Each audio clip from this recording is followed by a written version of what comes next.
Hey everyone, Mr. Sujano here. In today's video, we're going over the latest news in the FGC. Let's get started.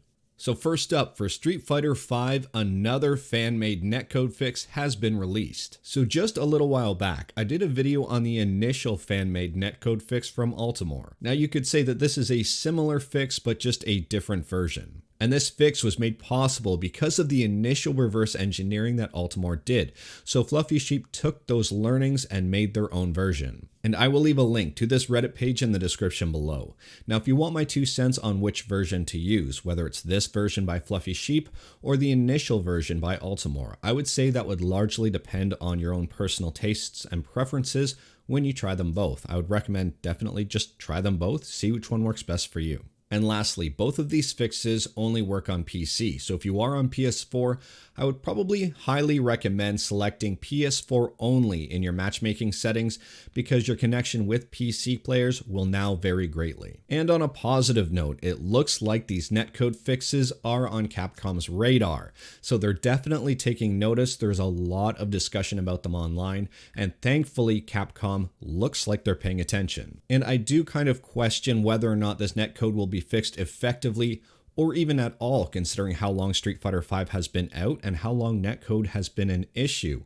However, Ono does say the dev team are working hard on it, so you might as well just stay tuned. And speaking of netcode fixes and developers paying attention, SNK made a huge splash this week. So SNK has gone forward and allowed Mark of the Wolves to be updated with better netcode for PS4, Vita, and PC. It's a free game update, as it should be, but at the same time, this is very, very big news. Now, this is offered as a free update to the game, and in all honesty, this is huge because this is a major company taking note in the netcode situation and actively doing something about it. Mind you, this is just for Mark of the Wolves right now, but at the same time, this also might be a pilot or a test run to see what the response is. If all things are successful and people are very happy with it, who knows, SNK maybe update the King of Fighters later. If you've never checked out Mark of the Wolves, I definitely recommend checking it out. Right now it's for sale for 10% off on Steam, and in my opinion, this game is severely underrated. It looks great, it plays great, it's a lot of fun. Now moving into Evo Japan. Evo is taking place in Japan right now, so if you are familiar with Evo USA,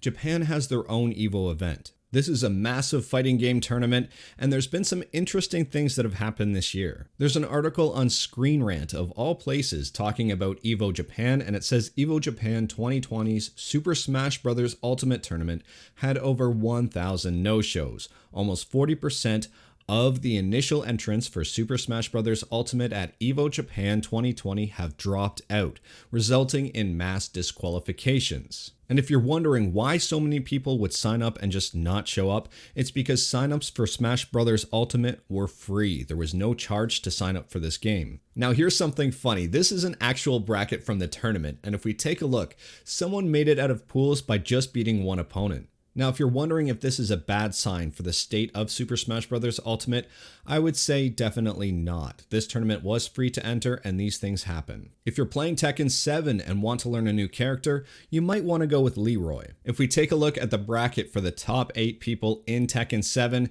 6 of the 8 people play Leroy. Now, is this a bad thing? Does this mean that Tekken is unbalanced or Leroy is just really top tier?